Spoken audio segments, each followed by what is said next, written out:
PCB chairman और selection committee ने बाबर आजम को एक बात क्लियरली बता दी है भाई कि इमाद वसीम और मोहम्मद आमिर को आप प्लेइंग 11 से ड्रॉप नहीं कर सकते।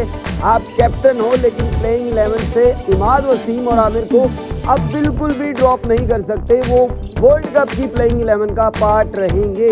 ये पीसीबी की कमिटमेंट हुई है, ये पीसीबी का एक एग्रीमेंट हुआ है आमिर और इमाद के साथ। और अगर बाबर आजम कैप्टन होते हैं तो सबके माइंड में यही बात आती है कि भाई बाबर आजम तो प्लेइंग 11 में चांस नहीं देंगे इन दोनों प्लेयर्स को खेलने का, जिसकी वजह से ये दोनों प्लेयर्स का जो है ना दोबारा से वो मतलब कमबैक तो हुआ है, बट वही कि वो टीम की प्लेइंग 11 में का पार्ट नहीं बन सकेंगे। But this time PCB made this clear to Babar Azam that they both are gonna playing 11 part in any case. तो पीसीबी ने ये तो क्लियर कर दिया है। अब ये देखना है कि बाबर आजम इन दोनों को कैसे लेकर के चलते हैं, क्योंकि बाबर आजम का इन दोनों के साथ क्लैश तो है, इट इज क्लियर।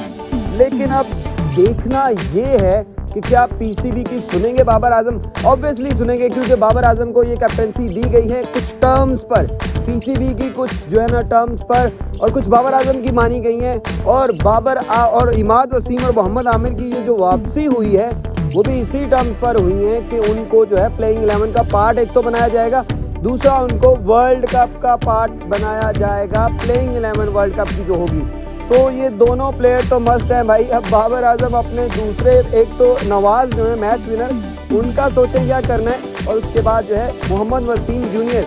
तो दीज टू गाइस इनकी जगह नहीं बनती आमिर और इमाद के वापस आने से।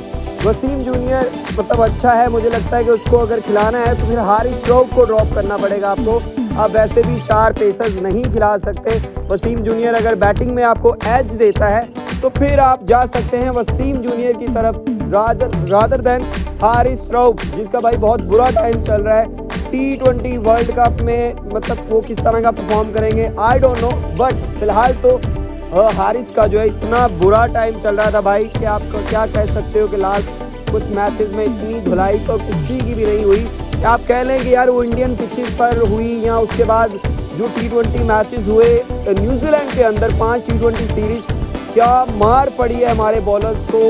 वो फिन एलन भाई जो मतलब ठीक है एग्रेसिव प्लेयर है, बट अगर आपको वो इतने स्कोर मारेगा तो मतलब आप बॉलर हैं कोई, मतलब आपकी बिल्कुल हाइप खत्म हो जाती है ना।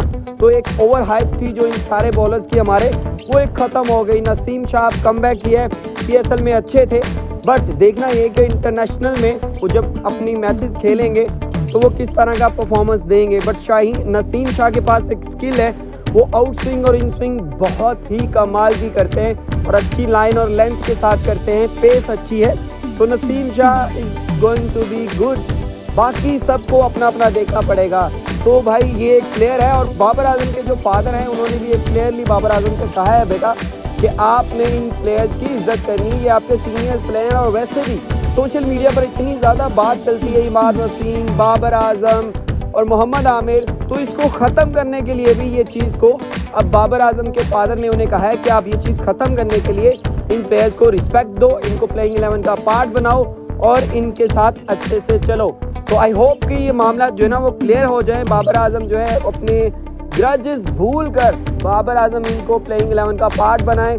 ऐसे तो पीसीबी ने रिस्ट्रिक्ट कर दिया है बाबर आजम को। तो अब देखना ये है कि क्या बाबर आजम पीसीबी की और सिलेक्शन कमेटी की सुनेंगे।